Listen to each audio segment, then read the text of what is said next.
Welcome to the Wealth Stream podcast. The team at Hightower Great Lakes share their insights and passions for empowering their clients to live their best life. In this energetic podcast, we will take you on a journey to help you navigate your financial future, overcome life's challenges to reach your financial goals, and find the financial clarity you've been searching for. Let's explore the downstream impact of your wealth and what it means to you, your family, and your community to live greater.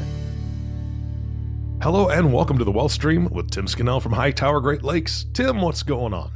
Well, it's snowy here today, so we're hibernating in the office, but things are good. How about yourself, Eric? The Wealth Stream is icy. Is that what's going on? Exactly. Well, you guys in Nebraska, you guys sent us your weather, so we're I just did. I apologize. Yeah, I'm sorry about that. That's my bad. I should have warned you. Yeah, it's been a long winter, but we're in this new year. We've been talking about that a little bit, and you have a guest today that you've brought on for a great conversation. Who'd you bring on? So I brought on Scott Benning, and he's super smart, but he's really smart because he's in Florida right now, and the weather's beautiful. So he's the smartest of all of us, I think. Absolutely. Yep. All right. What are you guys talking about? Well, as you know, on the podcast, I talk about the advanced planning we do and tax planning, estate planning, investment planning. But today we're not going to talk about any of that, because one of the things we try to do with our clients is by doing all that planning is to maybe help them exit into what we call their best life. And today I've Scott Benning, and I want to introduce him to the listeners because he's done amazing things as a CEO of MonoSol and growing that company. But I think he's also kind of exiting into even more exciting things. So I want to introduce the listeners today to Scott Benning. Thanks, Tim.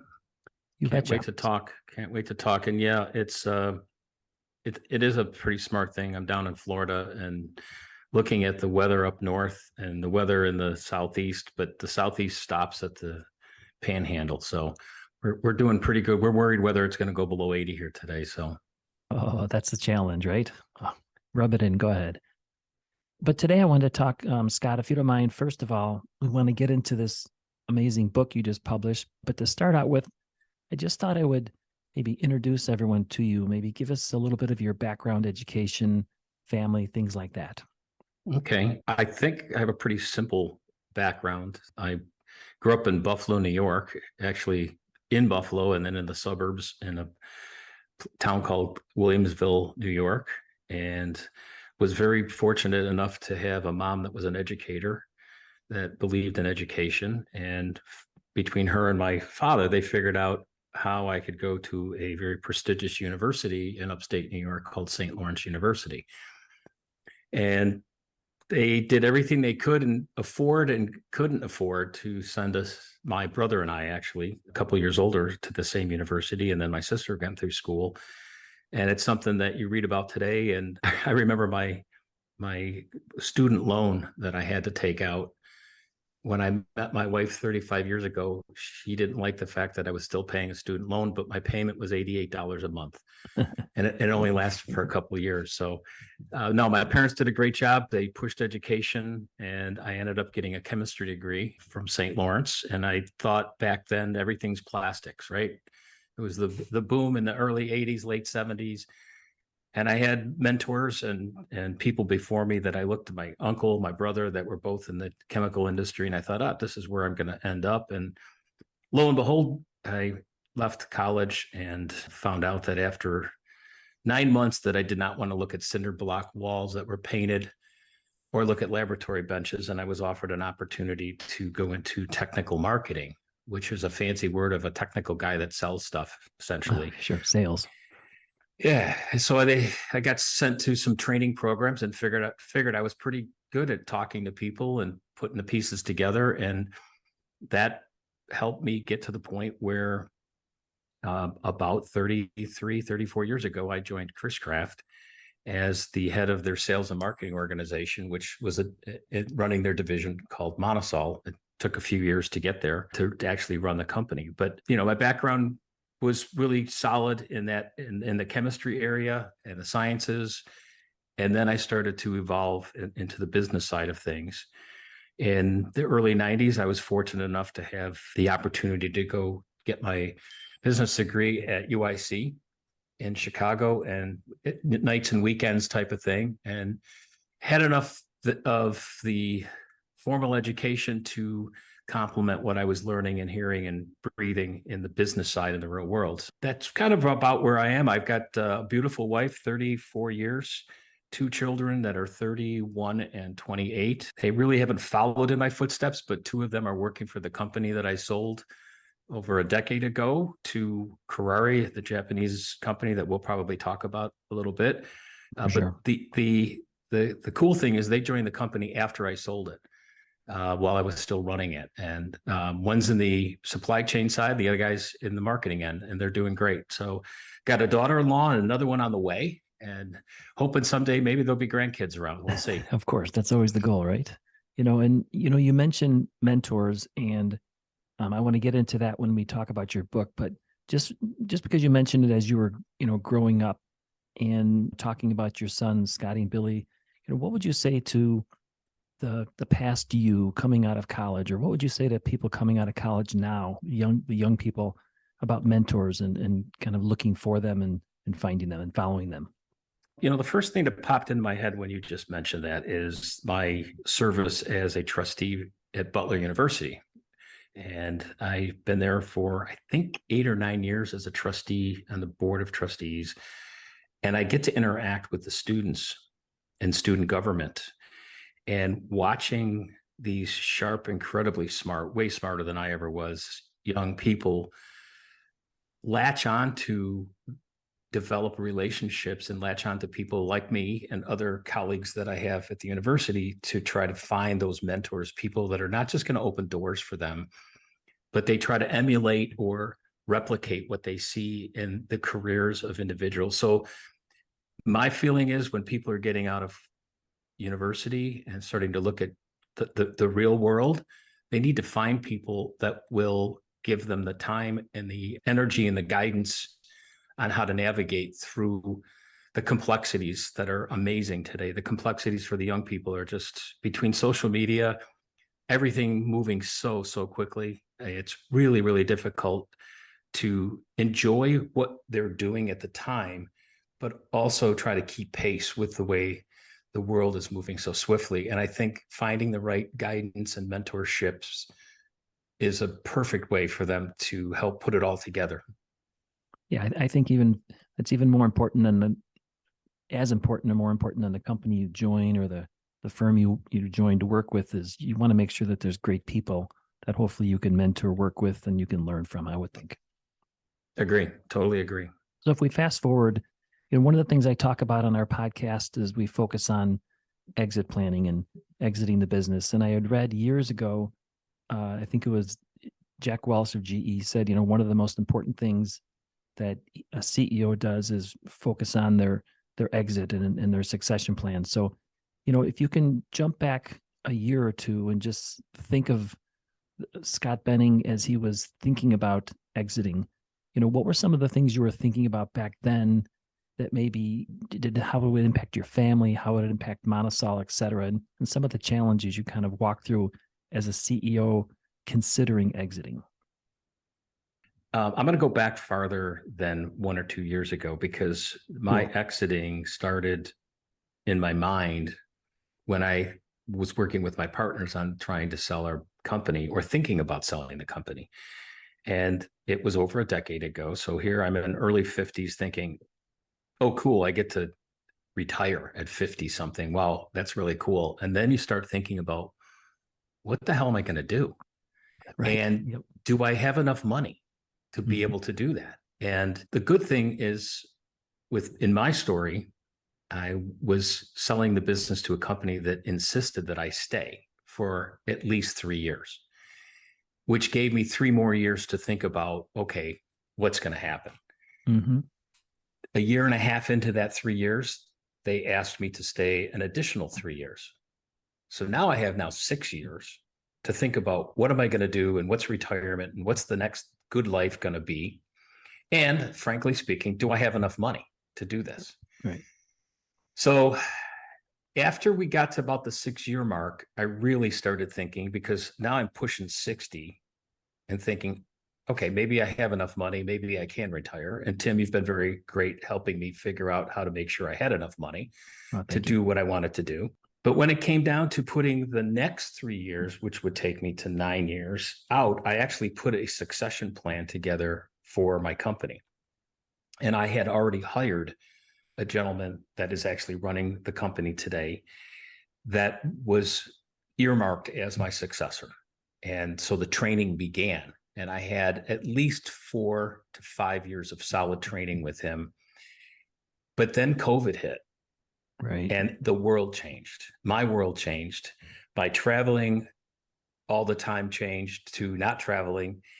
And I started to think I could keep doing this for quite a long time. I don't need to retire. But the company and the circumstances said something different. The circumstances said I put a succession plan together and I had to execute that succession plan. Right. And that got me to the point of January of last year where I stopped being the CEO of the company. Mm-hmm. So it was difficult to plan. I have actually a organizational guru that's in my book. His name is Don Leopold, that has been helping me. And part of his job was to help me with my succession. And I keep telling him about how horrible he did it because it took him 10 years to get me to that point. Right. And as you know, we've had many conversations about that process over the last year and a half, and it's frightful. I mean, it was very scary, emotional to think about something that I created or was I was fortunate enough to have people around me to help create the success I did with this business over the years. But the thought of waking up and not being the CEO every day was very scary. Sure. It's not so scary now. It's been a year. I've had many contemporaries tell me, relax, don't worry about it. But it's going to be very strange when you start waking up and you don't have emails coming in every day. Yeah. So, I mean, so tell the CEO who's about to exit, and what you think now a year later, like maybe some insight, because I agree. When I work with CEOs, business owners, as they're anticipating the exit, there's really no way to know. You think but there's really no way to know what life is going to be like afterwards. I think a lot of it's going to be personal choice and your personal circumstances. I happen to be in the world today. I have a very strange family. They're what they used to be, what we would say normal. It's like, we don't have a lot of drama and complexity in our lives at this point. And it's a lot easier to plan. And we also have wealth. I mean, we've created enough wealth that although I worry all the time about, do I have enough money? My wife doesn't seem to worry because she trusts. And Tim, you're telling me that things are okay. But if I were looking at it today, you have to think about, what do you want to do? Do you want to drop off the cliff and just decide you're going to do nothing? And some people, I know people that say, I'm golfing 5 days a week, or I'm going to go on a trip around the world, or I have other interests that are going to keep me busy day to day. My personal situation is that I have to keep the mind going. And I think that's really important, whatever it is. Well, I had a very close, I guess, colleague that I worked with for years she was the CTO of Procter & Gamble. And she said, I've divided this in thirds. 1/3 is giving back. 1/3 is to my faith, and the other third is to my family. Oh, awesome. Yeah. And when I look at this, I think I stop myself almost every day and think about, what am I doing? Because, for example, my wife put up with 35, 40 years of me traveling all over the world and not being there for everything and living my life, if you will. And so I'm purposefully trying to find that time to enjoy things together with her and the family, that in a much more relaxed form. I think it's very important that intensity will die down. And so from a personality perspective, I think typically successful entrepreneurs or successful people that are CEOs are probably in that A personality area. For sure. And you have to get into a different zone and be willing to give some of that intensity up so that you can relax. I find that my stress level has dropped incredibly. And when it does go up, I'm able to control it much easier. And I think health-wise, things don't hurt and ache as much as they did. And I don't know whether that's because I'm living my life a little differently, but I think it's Sure. has to do with stress. So as my advice to someone thinking about this is, you need to plan something. Right. You can't just shut the door and say, okay, I'm done. What am I going to do? I think you need to take time to plan what might those things be, and then be flexible as that's happening to change your course, because things might not go as exactly as you planned, if that helps. Oh, no, for sure. I talk to a lot of clients about creating a parallel path. As you're exiting, you have to really get off one escalator and immediately have one that's moving that you've already planned for. And like you said, be ready for it to shut down, or be ready for you have to pivot. One of the other things that I really talk about to a lot of clients about is, or I would say that I personally feel like when you leave this earth, if you take that intellectual capital, the knowledge, the experience with you, and you haven't somehow shared it, whether it's through writing, blogging, speaking, mentoring, it's a shame. It's a really big shame, because you've got all this history, all these stories, all these things people can learn from. And so let me kind of flip into the book, because I have a lot of clients who have thought about, and the majority just can't commit or don't commit, or it's just they don't want to commit to putting it down into a book. You're the second client that I have who have actually done this, but I read the book and it's amazing. So I wanted to kind of dive into it, but maybe you could tell us your purpose, your goal when you decided to write the book, and talk about the book a little bit, like with the title, et cetera, and what the theme is. So for years, especially the last 3 or 4 years at MonoSol, people said, you have to write a book.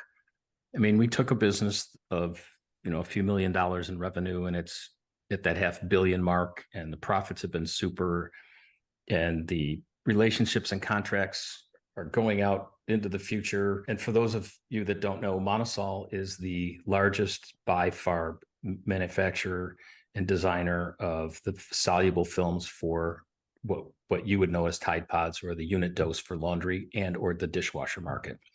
They also do many, many other things.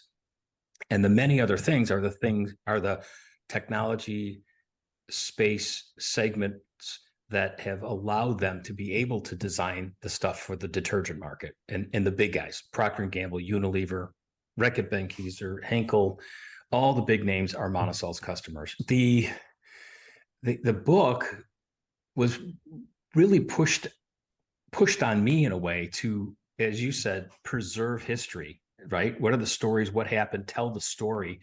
One of the things I did when I was taking over running the business, I went and found my successors from the 50s and 60s and 70s, and a couple of them, and I actually had them sit down in front of a microphone and a camera and just talk about the history of the company. Oh, wow. That's great. And I was lucky enough to catch them while they still had their wits about them. And the stories they told me were incredible. And a couple of them I took to lunch, took to breakfast, went golfing with them.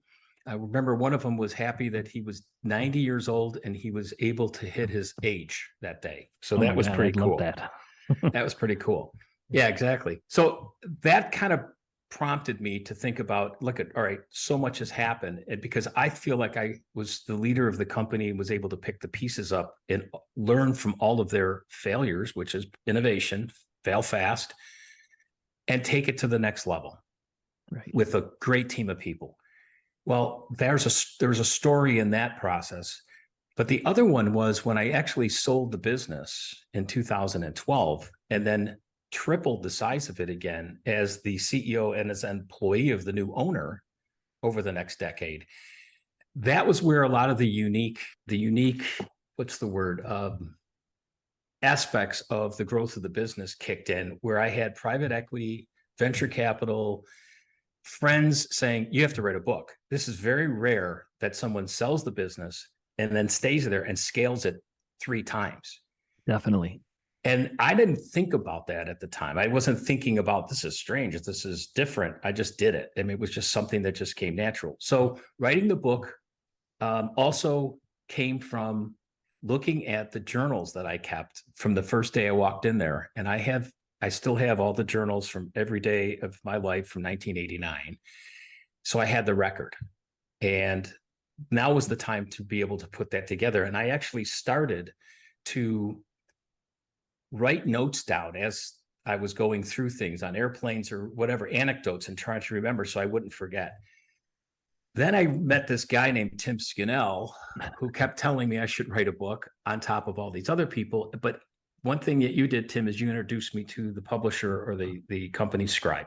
Mm-hmm. And they were able to take me through the process and coach me, give me a gentleman that was phenomenal named Robert Wolf Peterson, who was able to help me get my thoughts together, take all the massive writings I had and help form them in the right paragraphs and the right chapters in the right order. And then out comes a manuscript after about a year. Yeah. And just, if I can just throw in what's unique about the way you did it, I think is you, and I want to stress with the listener, you actually wrote it. So it's your content. There's a lot of people who have pure ghostwriters. Obviously Scribe really helped you make sure it was a book, and it, marketing, and it looks great. And the story, like you said, it weaved properly, but the stories are yours, and you wrote that. And I just want to stress that for people who are listening. Yeah, I guess I'm proud of it. I felt like I broke their system a little bit, where they would interview you, do a video, and then they'd write it and say, "Is this I think okay?" you did, yeah. But Rob was great in helping me. Let's think about this way, and let's put this in this order, and get the themes in the right context, and setting up what they call the North Star. Why did I write the book, and who is it for? And the book is to capture the history and the legacy of the company, my career to some large extent, but also to teach others about things that I learned. And I think I write in the book very clearly, I wish someone had given me this book 30 years ago to read it. I agree. I read it. I agree with this. I agree the same thing. So it was cathartic as well. I mean, leaving the company and going through the early parts of retirement, I was able to lose myself in the history, but it also helps you let go. Mm-hmm. It helps you let go of some of the stress and the memories and the stories. It makes you also remember more detail, believe it or not, about things that came up. There are so many other stories that I had to cut out of the book. Oh, I'm sure. The book probably had another 150 pages that were cut for a couple reasons. I wanted to make sure that I didn't get anybody mad at what was written. Mm-hmm.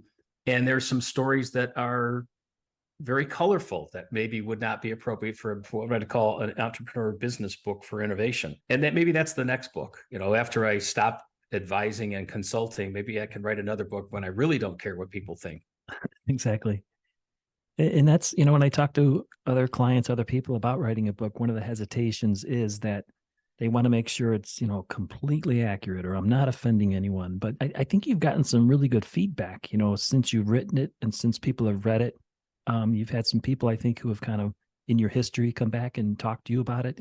Maybe give some feedback, and that might encourage other people to write a book. One thing I did that was very important is I had my attorney read the book before anybody and tell me whether there's anything in there that could possibly impact the agreements that I've written and promises that I've made through the years. Mm-hmm. And that's very important. It was important for me because the last thing I would ever want to do is to compromise anything to do with the business. And I believe I hit that mark, or didn't hit that mark properly. And then also there was a lot of situations where when you're telling a story, not naming names or trying to, not gloss over is not the right word, but to try to minimize the impact that it could potentially have from a third party thinking, is that who you're talking about, or is that person? So I've worked very hard to try to make sure, as I said, I don't want to make anybody angry or upset anyone with the book. I tried to talk fact as much as I could. And the people that I've worked with, I've had many of my colleagues in Japan come back and very impressed and happy with their part of the book, if you will. And also Sure. Many of the colleagues from our customers, Procter & Gamble, and also inside the company come back and just be thrilled. I've gotten some phone calls from people I haven't talked to in years that said, I read your book. It's so cool. I forgot those stories. And there was so much I didn't know. And my sons also, they lived obviously the company, and they made the comments that made some comments about there are parts that I think I remember hearing about, but I didn't know the whole story. And that was really cool for them kind of putting it together. So it doesn't have to be what I did. My hope is that somebody picks this up at a business school and makes somebody in an MBA program read it and say, read this book. That would be really cool for me. No, I agree. And I think what's unique about the book, because I read a lot of business books, is the storytelling and the actual stories and how you weave them in, and you might have one in chapter 1 and then it shows up in chapter 9. I think it's just really well written, very good stories. Like one in particular, the other theme about the stories I sensed is it's not just business, it's also family, it's also friendship and mentorship. I really felt like I got some great information about Herb Siegel, who seemed like he was one of a great mentor for you. So I don't know if you want to, is that something you could talk about a little bit? Or Yeah, I haven't talked to Herb in a couple of years, actually a few years. He's getting up there in age, about the age of my father, and 91, I think.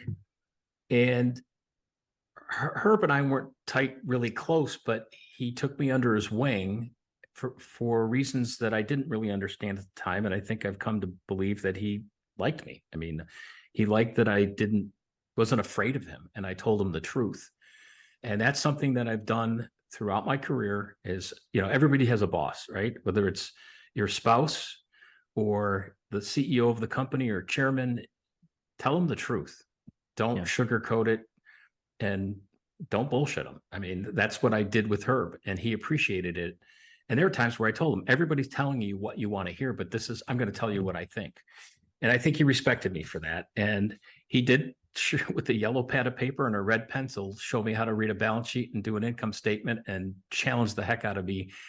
And that's something I'll never forget. And that encouraged me to learn that part of business as opposed to the science part of what we were doing. But Herb was great. Our CFO at the time, Jolynn Merkel, who still is a dear friend, she was tough as hell. I mean, everything ticked and tied, and accounting was impeccable. Everything had to be perfect. I could go through the list, but all the people that I write about in the book are compatriots, colleagues, and mentors at the same time. I mean, we worked together. I worked for a couple of them. Some of them worked for me, but I think the biggest theme that I would like to have people realize is that you have to have people around you that you trust, and you have to develop relationships, trusting relationships where people are going to tell you the truth, right, and tell you what maybe is hard to accept or what you don't want to hear, because that's going to make you better. And I think that also carries forward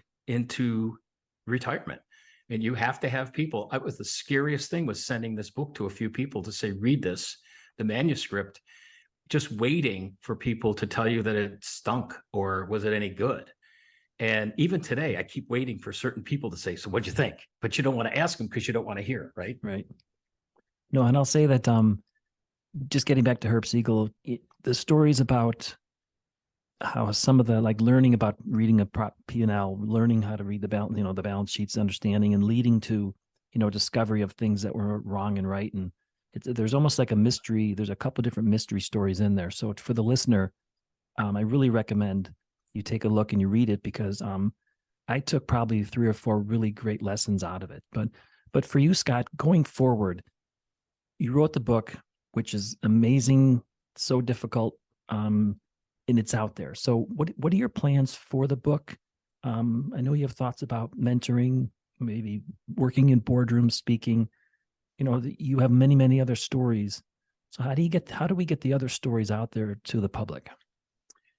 Right now, I've agreed with Kuraray, who's the Japanese firm that I sold MonoSol to, or my partners and I sold the company to a decade ago, hired me as an independent advisor. I have a title called Senior Executive Advisor, which is pretty cool. They have a new division called the Innovation Network Center that they created to try to find a way to really become a global company with all the different companies within their organization. I'm mentoring the leader of that business, as well as 3 of his top management team. I also, just last week, I was talking to Hitoshi Kawahara, who is the representative director, the CEO of Kuraray. And I asked him, this coming year, is there anything else you would like me to do? And he said, you are my advisor. I want you to keep advising me. Oh, that's awesome. And it's cool because I can tell him what I really think outside of the boardroom, outside of the executive committee. What do I think he should be doing differently? Or what do I think about what he's doing? Because we were friends first and colleagues, and now he's the head of the business. So I hope to do more of that and continue with Kuraray because I'm enjoying it. It allows me to stay semi-detached or attached to MonoSol as a division of Kuraray. But I really hope that I will be able to get into other areas of business that have nothing to do with what I've been doing for the last 30 plus years. Outside of science, maybe. I believe that I would love to find the company that just got sold to a private equity firm and go in and help work with their founder that's trying to become a CEO, because that's what I did. Right. Oh, no, you did. Yeah. I know what it takes to do that. I think I would be great in that area, mentoring younger people, just helping their dreams and aspirations and where do they go and how do they navigate through parts of the world today. Sometimes it's easy to have an old guy like me help younger people as opposed to other younger people helping them navigate the business world. I'd like to do those things. I'm also still on the board at Butler University. I plan to continue that for some time. There's probably other things out there that I'm hoping that people will knock on the door and say, help me. I've had some friends and family that I've been talking to that are looking at exiting or merging businesses or trying to leave a business and asking advice, pro bono, which is part of giving back. It's like, how do I do these things and spend time with other people that need to hear my story or hear how did I do it and then derive their own plans. Frankly, there's so much that I don't want to do. That's probably the good thing, is just like list out what you don't want to do, right? I've been very careful. I've had to learn so much stuff without an executive assistant that I knew kind of how to do it, but now I have different calendars and I color code everything. And I look at that every week and I decide how much is what I would call paid for work and how much is enjoyment. And I think that's a really important thing. Every week I look at what I am doing and what did I just try to keep that balance so that it's not every single day, 24/7. And it comes and goes in spurts. But if people are looking to exit, but not completely, I think you need that glide path to get there. And I have found that, and I've seen myself, I've read, it's a different skill set, right? When you're starting a business, when you're growing a business, when you're exiting a business, I think that's one of the most amazing things about just watching as from the outside, watching what you've done. They're completely different skill sets, yet you've adapted to it. And I know when I talk to business owners who are looking at exiting and they're considering selling, private equity, family office, things like that, working with those groups of people who have different goals than maybe they did as a founder is scary. So if people want to reach out to you, if people want to find out more, maybe throw opportunities out at you, how can they reach you? What's the best way to kind of come out and reach you? Well, I have an email account or going through LinkedIn is another one. And in fact, I think there is a landing page for the book, a web page that will be able to be attached. I'm still figuring all that out on how that works because it just came out yesterday. But I am on LinkedIn, and that's a great way to reach out to me. And the company that I've set up is called MBS2 Advisors at gmail.com. That's the email. So MBS2 Advisors is another great way to reach me. And either that or through you, Tim, too, as well. They contact you and you know how to get me really quick. No, that's awesome. So I know you can add so much value, and I really appreciate you coming on and being part of the podcast. So thank you so much. Well, I hope it was fun for you. And Eric, thanks for hosting. Hey, this has been fantastic. And Tim hosts this thing. I just button it up. Scott, thank you so much. I mean, this has been amazing. If you have that link to the book, I know it just came out, but that's definitely something that we can put in the show notes. So all you listeners, you'll be able to check out the show notes and see what we've got there for you. Again, Scott, thank you so much for your time. Of course, Tim, we're here because of you. This is your show, and I appreciate you very much. I appreciate you bringing on great guests. So thank you so much. Why don't you give people contact information in case they want to reach Scott through you or just reach you for some of your wisdom? Yeah, they could always reach out at tscannell@hightoweradvisors.com. That's my email, or my direct line is 219-246-5370. I'm here to help. Fantastic. And our last thank you, of course, always goes to you, listening audience. Thank you so much for tuning in and listening to the WealthStream Podcast with Tim Scannell. If you have not subscribed to the podcast yet, please click the subscribe now button below. This way, when Tim comes out with a new podcast, it'll show up directly on your listening device. And we humbly ask you to share this podcast, rate it, and leave a review, as this actually does help others find the show. Again, thank you so much for listening today. For everyone at Hightower Great Lakes, this is Eric Johnson reminding you to live your best day every day. And we'll see you next time.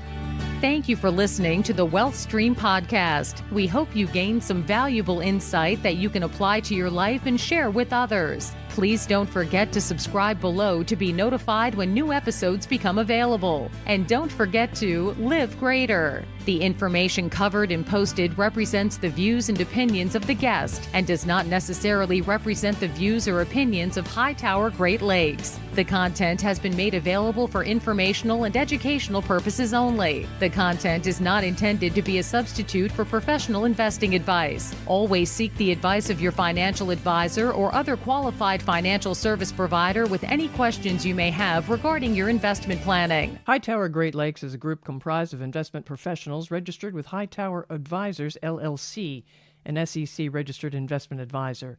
Some investment professionals may also be registered with Hightower Securities, LLC, member FINRA and SIPC. Advisory services are offered through Hightower Associates, LLC. Securities are offered through Hightower Securities, LLC. This is not an offer to buy or sell securities. No investment process is free of risk, and there is no guarantee that the investment process or the investment opportunities referenced herein will be profitable. Past performance is neither indicative nor a guarantee of future results. The investment opportunities referenced herein may not be suitable for all investors. All data or other information referenced herein is from sources believed to be reliable. Any opinions, news, research, analyses, prices, or other data or information contained in this presentation is provided as general market commentary and does not constitute investment advice. Hightower Great Lakes and Hightower Advisors, LLC, or any of its affiliates, make no representations or warranties express or implied as to the accuracy or completeness of the information, or for statements or errors or omissions or results obtained from the use of this information. Hightower Great Lakes and Hightower Advisors, LLC, assume no liability for any action made or taken in reliance on or relating in any way to this information. The information is provided as of the date referenced in the document. Such data and other information are subject to change without notice. This document was created for informational purposes only. The opinions expressed herein are solely those of the authors and do not represent those of Hightower Advisors, LLC, or any of its affiliates. The first thing that popped in